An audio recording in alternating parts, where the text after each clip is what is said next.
Thank you very much. Before I provide an update on our continued progress against the China virus, I'd like to discuss our latest actions against the Iranian regime. Today, I'm directing the Secretary of State, Mike Pompeo, to notify the UN Security Council that the United States intends to restore virtually all of the previously suspended United Nations sanctions on Iran. It's a snapback, not uncommon.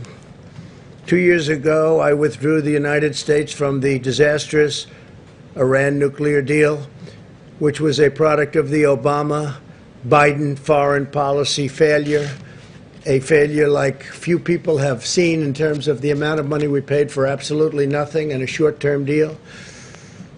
This deal funneled tens of billions of dollars to Iran, 150 billion to be exact, plus 1.8 billion in cash, which I don't know that the president had the authority to give, but gave 1.8 billion in cash. Just another great deal that turned out to be a total disaster that would have funded all of the chaos and the bloodshed and the terror in the region and all throughout the world. And I won't say anything because I don't like saying it, but Iran doesn't have so much money to give to the world anymore, to the terrorists, to give to Al-Qaeda and various other groups of people that they were funding. They have to keep their own regime together, and it's not easy for them. And if and when I win the election, within the first month, Iran will come to us, and they are going to be asking for a deal so quickly because they are doing very poorly. But that deal was a disaster. $150 billion, $1.8 billion in cash. And we got nothing except a short-term little deal. A short-term, expiring, it's starting to expire already. It's terminated, but it would have, if we didn't terminate it, start to expire very shortly. A good deal was the deal we made with UAE and Israel. And by the way, other countries, I will tell you now, want to come into that deal. Countries that you wouldn't even believe want to come into that deal. And all of a sudden, you're going to have peace in the Middle East. And you couldn't have done it with this ridiculous Iran nuclear deal, as they call it, that President Obama made, along with Sleepy Joe Biden. I imposed the toughest ever sanctions on Iran. And this has caused great difficulty for them, giving money to terrorist organizations. And if they do, they'll have hell to pay. Earlier this year, I ordered the strike that took out the world's #1 terrorist, Qasem Soleimani, in addition to previously terminating leader and founder of ISIS, Abu Bakr al-Baghdadi, the two leading terrorists by far in the world. The founder of ISIS, nobody even talks about that. And we also defeated, we now have 100% of the ISIS caliphate in Syria. When I took over, it was a mess. It was a total mess. They were all over the place. My administration will not allow this Iran nuclear situation to go on. They will never have a nuclear weapon. Iran will never have, mark it down, Iran will never have a nuclear weapon. When the United States entered into the Iran deal, it was clear that the United States would always have the right to restore the UN sanctions that will prevent Iran from developing a nuclear weapon. We paid a fortune for a failed concept and a failed policy, a policy that would have made it impossible to have peace in the Middle East. Here at home, through Operation Legend, we are confronting the wave of crime in Democrat-run American cities. It's absolutely shocking. When you look at Portland or New York, San Francisco, Seattle, Chicago, sometimes Los Angeles, Democrat-run cities, they're a mess because they don't get it. Either they don't get it or there's something that nobody else understands. We've deployed more than 1,000 additional federal agents to help these Democrat-run disasters. We just have done this. We have to give them a hand. And we can stop it immediately, like Portland would be so easy to stop. We'd stop it immediately. We only sent in some Homeland people who are great, by the way, to save the courthouse because it would have been blown up or burned down. And they did that very easily. But if we were called upon, we would send in, whether it's Homeland, whether it's FBI, whether it's just law enforcement, and we'd send them in quickly. We would eradicate it just like happened in Minneapolis. As soon as they were called in, they should have been called in a lot sooner. You would have had far less damage. Today we announced that Operation Legend has successfully resulted in nearly 1,500 arrests already. Bad ones, really bad people. Prosecutions and prison sentences will follow, and they'll be a very long time in prison for what they've done to these cities. Most cities are well run, most of the nation is well run, and the areas that we're talking about are all, in all cases, run by Democrats, usually radical left-leaning Democrats, like in New York or in Portland. We've made arrests in Kansas City, Chicago, Cleveland, Detroit, Milwaukee, St. Louis, Memphis, and Albuquerque for many violent crimes, including gun crimes, arson, and 91 murders.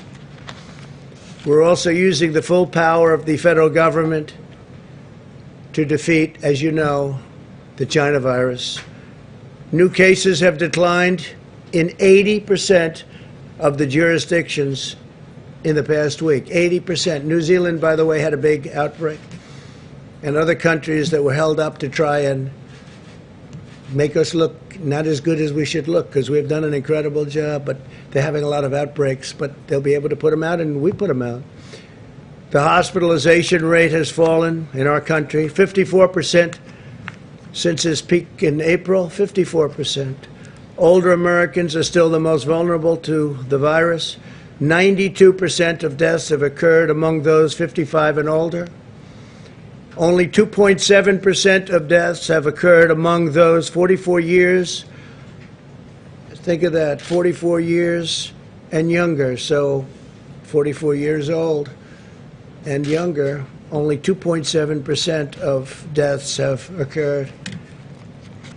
And many of those people had pre-existing conditions, they had problems, heart, diabetes, and other problems, but many of those.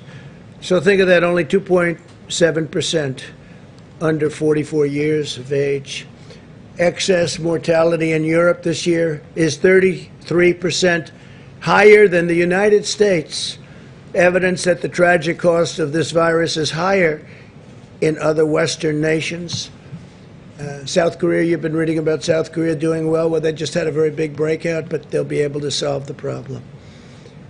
We must all remain vigilant and continue to exercise extreme caution around those at highest risk. As we know, multiple colleges and universities announced that they would suspend in-person teaching. Now, we have learned one thing. There's nothing like campus. There's nothing like being with the teacher as opposed to being on a computer board. It's been proven a lot better. It's a lot better. The iPads are wonderful, but you're not going to learn the same way you do by being there. So, nevertheless, certain colleges and universities have announced that they would suspend the in-person teaching. For older people and individuals with underlying conditions, the China virus is very dangerous, but for university students, the likelihood of severe illness is less than or equal to the risk of a seasonal flu. And the seasonal flu happens and comes and it goes, and it can be very bad, but people don't talk about it in the same way, and they shouldn't.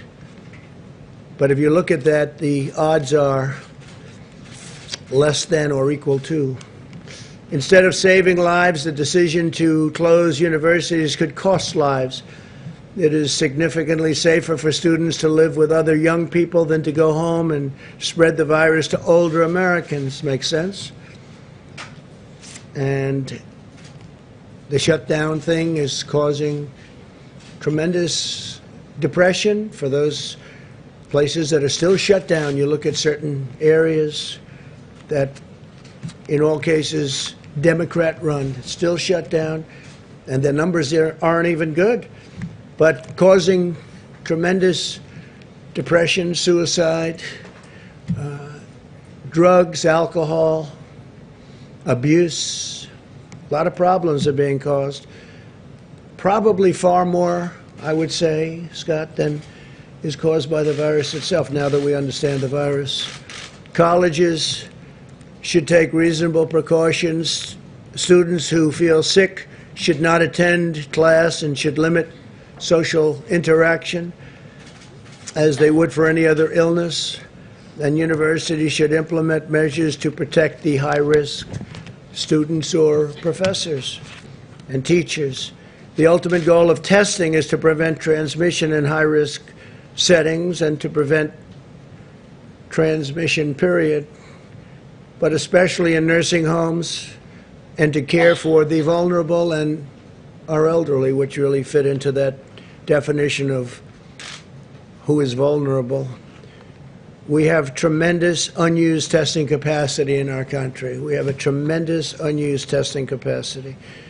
It's something that a lot of other nations are very impressed with, they tell us.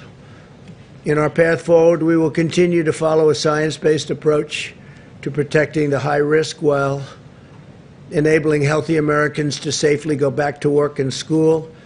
Our country will be open. Our country is getting open quickly. Our stock markets are almost back to where they were prior to the China virus disaster coming in. And I want to thank you all for being here, and we'll take some questions. Yeah, please. During the pandemic, the QAnon movement appears to be gaining a lot of followers. Can you talk about what you think about that and what you have to say to people who are following this movement right now? Well, I don't know much about the movement other than I understand they like me very much, which I appreciate. But I don't know much about the movement. I have heard that it is gaining in popularity, and from what I've heard, these are people that when they watch the streets of Portland, when they watch what happened in New York City in just the last 6 or 7 months, but this was starting even 4 years ago when I came here, almost 4 years, can you believe it? These are people that don't like seeing what's going on in places like Portland and places like Chicago and New York and other cities and states. And I've heard these are people that love our country and they just don't like seeing it. So I don't know really anything about it other than they do supposedly like me, and they also would like to see problems in these areas, like especially the areas that we're talking about, go away, because there's no reason the Democrats can't run a city. And if they can't, we will send in all of the federal, whether it's troops or law enforcement, whatever they'd like, we'll send them in, we'll straighten out their problem in 24 hours or less, okay? Well, at the crux of the theory is this belief that you are secretly saving the world from this satanic cult of pedophiles and cannibals. Does that sound like something you are behind? Well, I haven't heard that, but is that supposed to be a bad thing or a good thing? I mean, you know, if I can help save the world from problems, I'm willing to do it. I'm willing to put myself out there. And we are, actually. We're saving the world from a radical left philosophy that will destroy this country. And when this country is gone, the rest of the world would follow. The rest of the world would follow. That's the importance of this country. And when you look at some of the things that these people are saying with defund the police and no borders, open borders, everybody just pour right into our country. No testing, no nothing. You know, you talk about testing, no testing. Mexico, as you know, has a very high rate of infection. The wall is now going to be next week 300 miles long. Our numbers are extraordinary on the border. Had that, and this is through luck perhaps more than talent, although the talent is getting it built when one party refuses to allow it. You don't hear talk about the wall anymore. But I will say this, we need strength in our country, not weakness. Too much weakness. Yes, John. Mr. President, you have been very bullish on the promise of convalescent plasma to treat coronavirus. The FDA appeared to be on the brink of issuing an emergency use authorization for convalescent plasma, but after hearing from top officials at the NIH that there wasn't enough evidence to go ahead with that, the FDA has put that on pause. Your reaction to that, and do you believe that convalescent plasma should be in the arsenal of treatments for coronavirus? Well, I hear great things about it, John. That's all I can tell you. And it could be a political decision because you have a lot of people over there that don't want to rush things because they want to do it after November 3rd. And you've heard that one before. But I've heard fantastic things about convalescent plasma. And I've heard numbers way over 50% success. And people are dying. And we should have it approved if it's good. And I'm hearing it's good. I heard from people at the FDA that it's good. So we'll see. I'm going to check that right after this conference. My understanding that the White House will encourage the NIH and the FDA to get this out there as quickly as possible. Well, the numbers are as good as I'm hearing. I mean, I'm hearing over 50%, and that's very good. And we've approved certain things that are at 31%, and that's okay too. That's not bad, and it's really had a tremendous impact. No, I have, you're telling me something right now that surprises me, but we'll check it out right after this. Concerned about a delay? I don't want delays. I don't want people dying. I don't want people dying. Yeah, please go ahead. Mr. President, I want to ask you about your tweet earlier today on Goodyear. It was essentially calling for a boycott on Goodyear tires. Do you want the federal government to stop buying and using Goodyear product as well? And is there anything? I'm not happy with Goodyear because what they're doing is playing politics. And the funny thing is the people that work for Goodyear, I can guarantee you, I poll very well with all of those great workers in Goodyear.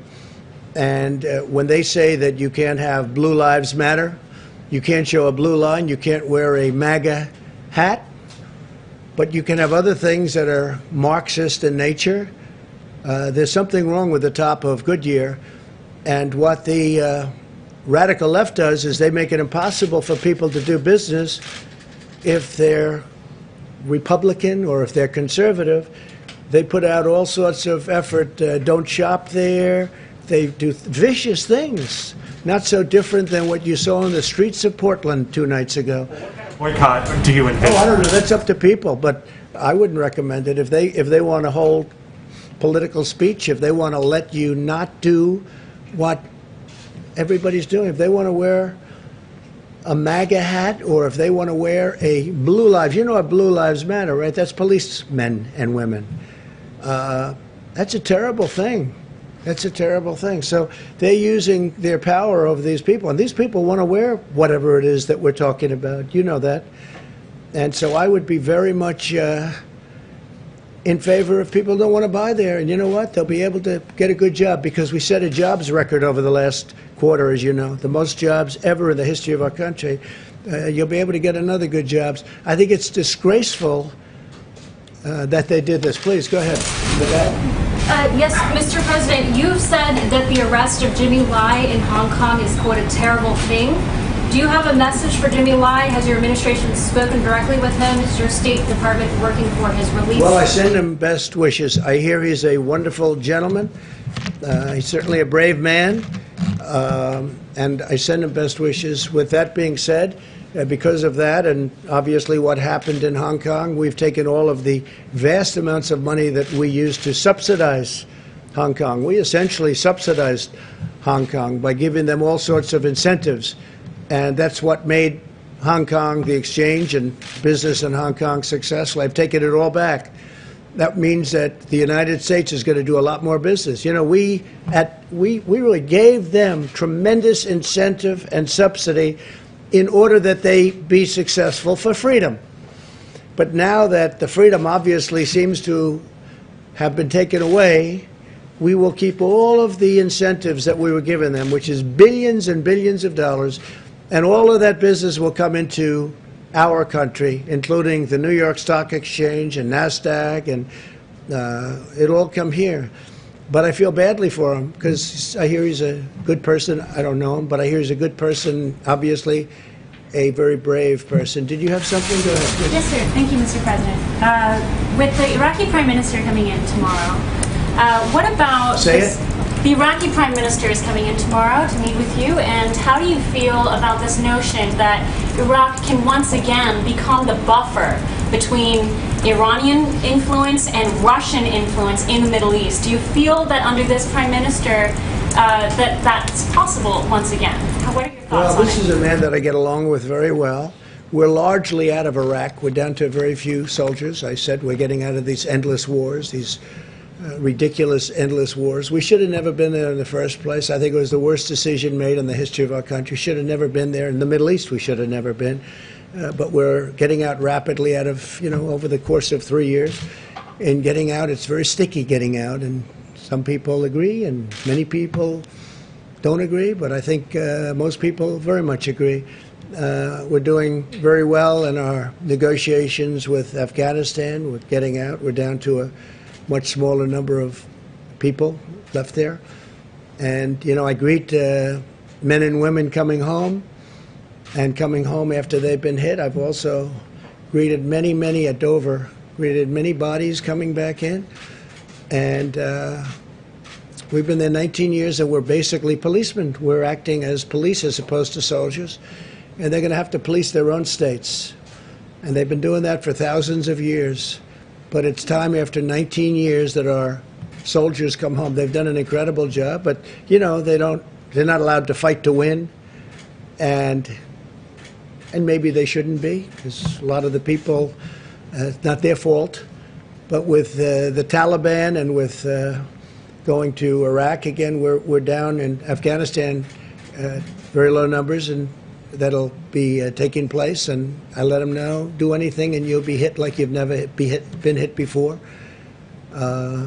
So we're doing very well. Syria, the same thing. Remember when I took all of the soldiers off of the border between Syria and Turkey, right? And everybody said, oh, that was 2 years ago, it was a long time ago. They said, oh, this is terrible, terrible, terrible. We're going to leave. Why do we have our soldiers between Syria and Turkey? Turkey can definitely take care of itself. I have a very good relationship with President Erdogan, and Syria has been fighting forever.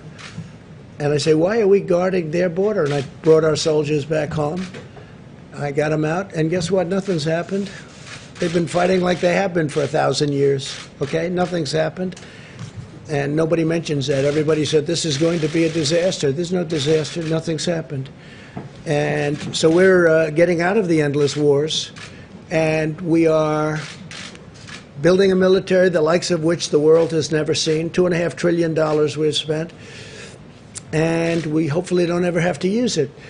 But we want to focus on a much bigger picture, because we have a much bigger picture. It's when you look at what China's doing, when you look at what Russia's doing, when you look at what some other countries are doing, we want to be ready just in case there is a catastrophe. We don't want to see that. We don't want to ever use it.